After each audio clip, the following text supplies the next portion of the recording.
नाशिकमधील महायुतीच्या नगरसेवकांना आज ठाण्यामध्ये आणणार. सर्व मतदारांना ठाण्यातील अज्ञात स्थळी ठेवण्याचा निर्णय. मतफुटी रोखण्यासाठी महायुतीची ऑपरेशन ठाणे मोहीम.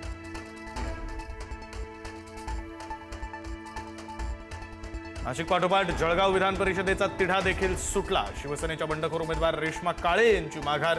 उपमुख्यमंत्री शिंदेंची भेट घेतल्यानंतर माघार.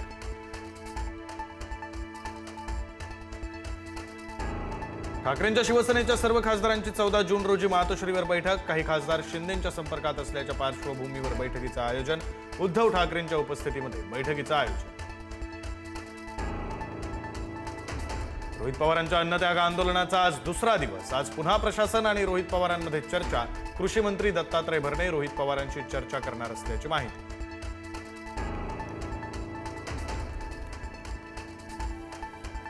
पावसाळी अधिवेशनामध्ये महिला शेतकरी सक्षमीकरण विधेयक येणार. महिलांना स्वतंत्र शेतकरी म्हणून कायदेशीर ओळख मिळणार. मुख्यमंत्री देवेंद्र फडणवीसांचे निर्देश.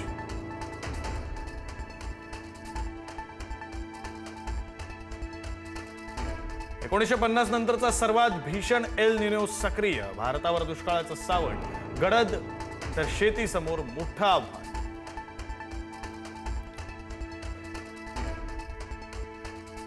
शेतकऱ्यांनी पेरणीची घाई करू नये, अन्यथा दुबार पेरणीची वेळ येईल. सरकारच्या सूचनांनुसार शेतकऱ्यांनी पेरणी करावी, मुख्यमंत्र्यांचं आवाहन. तर एल निनोसाठी टास्क फोर्सची नियुक्ती केल्याची मुख्यमंत्र्यांची माहिती. जायकवाडी धरणातील पाणीसाठा 28%. संभाजीनगरसह जालना आणि पैठणमधील 4000 उद्योगांवर पाणी कपातीचं संकट. औद्योगिक वसाहतींना मिळणाऱ्या पाण्यामध्ये 10 MLDची कपात.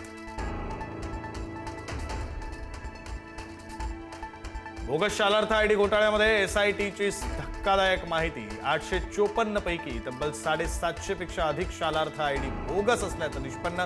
धुळे आणि जळगाव जिल्ह्यांमध्ये सर्वाधिक बोगस आयडी आढळले. मुंबईत बेकायदेशीर वास्तव्यास असलेल्या 5 बांगलादेशी महिला ताब्यात. दक्षिण मुंबईतील कामाठीपुरा परिसरातून महिला ताब्यात. नागपाडा पोलिसांच्या दहशतवाद विरोधी पथकाची कारवाई.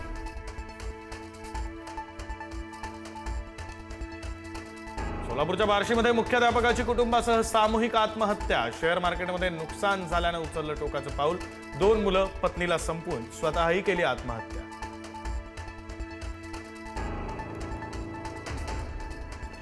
शेगावातील प्रसिद्ध शेगाव कचोरीची औषध आणि प्रशासन विभागाच्या वतीनं तपासणी.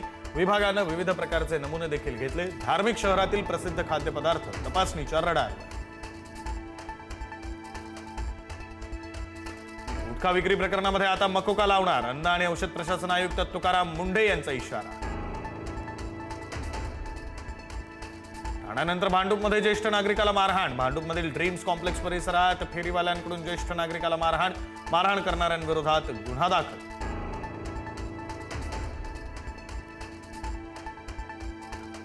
पंतप्रधान नरेंद्र मोदी 6 दिवसांच्या परदेश दौऱ्यावर. 13 ते 18 जून दरम्यान फ्रान्स आणि स्लोवाकियाच्या दौऱ्यावर. G7 शिखर परिषदेमध्ये होणार सहभागी.